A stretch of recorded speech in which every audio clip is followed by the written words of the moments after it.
Ahojte, vítam vás na kanáli Pán Prepper.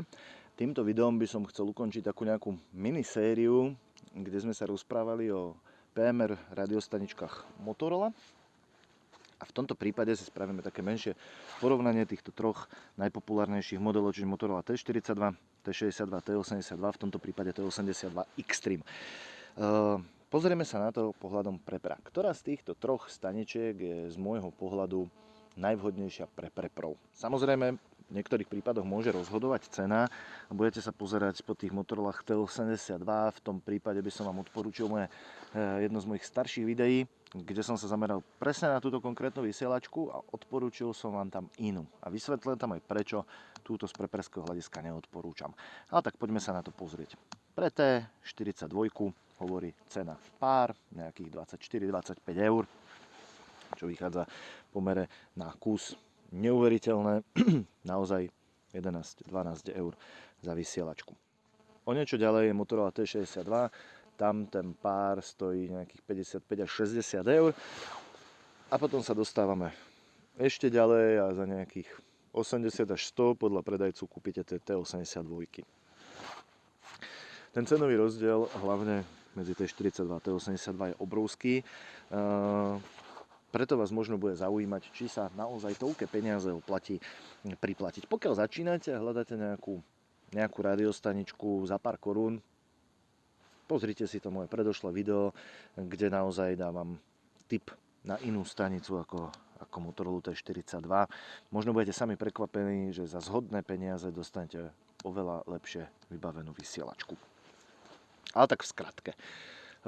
Keď sa pozriete na tú T42, dostanete úplne jednoduché rádio, bez možnosti nabíjania, žiadne svetielko, ovládanie cez pár gombíkov. V tomto prípade vysielačka osekaná na kosť, nemá to CTC, ZS, nemá to prakticky nič.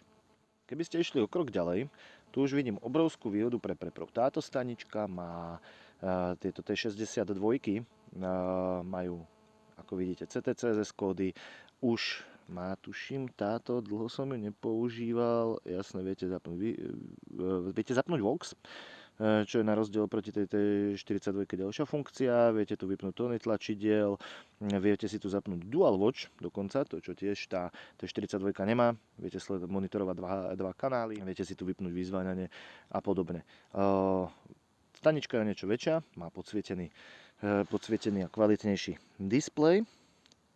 A v tomto prípade má jednu úžasnú vec navyše oproti tej T42, ak by ste nehľadeli na tú funkčnú stránku, na stránku vybavenia. Táto stanička pod touto krytkou skrýva, keď sa mi to zaostrí, tak to aj uvidíte, skrýva micro USB port. Presne tak. Keď z preperského hľadiska začínal by som možno na týchto T62. Pod tým krytom už máme 3 klasické Ačkové články, v tomto prípade tam mám všetky nabíjacie. K vysielačkám dostanete akumulátory, ako náhradné sú drahé. Mne sa celkom osvedčilo do tých staníc napchať tieto články za pár korún nabíjacie. Už si to viete v prípade nejakej mimoriadnej udalosti, už si tú staničku viete nabiť v teréne, nepotrebujete sa spoliehať ako v prípade tých T42 na sadu nových batérií. Toto pichnete do toho kábel z powerbanky zo solárneho panela a frčíte ďalej. Čiže za mňa, keď začínať, čo sa týka preperstva a nejak nad tým rozmýšľate viac a hľadáte vysielačku Motorola, začnite za mňa minimálne s T62. A tam prichádza na rad môj víťaz. Áno, priznávam, moja najobľúbenejšia PMR-ka od Motorola. Táto konkrétne má to už dosť za sebou, ako môžete vidieť. Nosím ju so sebou všade. Je to extrémne odolné. Tieto stanice už majú zvýšenú odolnosť proti vlhkosti, proti nárazom. Môžete s ňou úplne v pohode zmoknúť, chytí vás búrka. Veľkou pravdepodobnosťou, pokiaľ ich nezakriete, tieto dve staničky zomrú. Táto to v pohode prežije. Je odizolovaná. V tomto prípade má veľmi príjemný displej. Rovnako ponúka funkcie ako tá T62, čiže tam nejaký Vox, monitorovanie kanálov a podobne.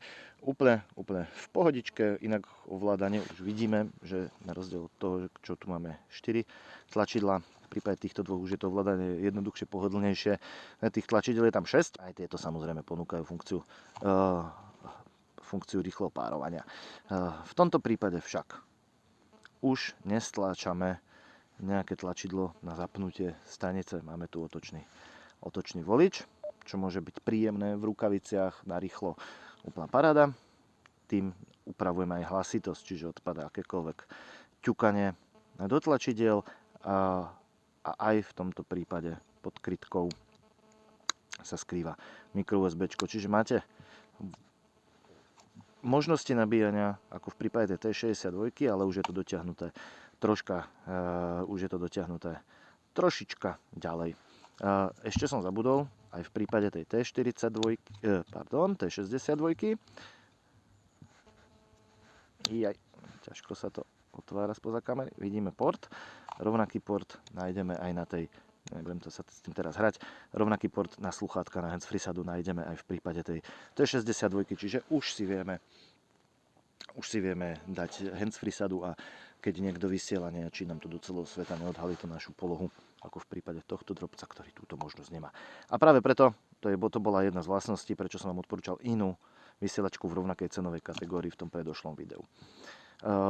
A zároveň aj táto stanička už ponúka možnosť tohto svetla, čiže čo sa tiež môže hodiť.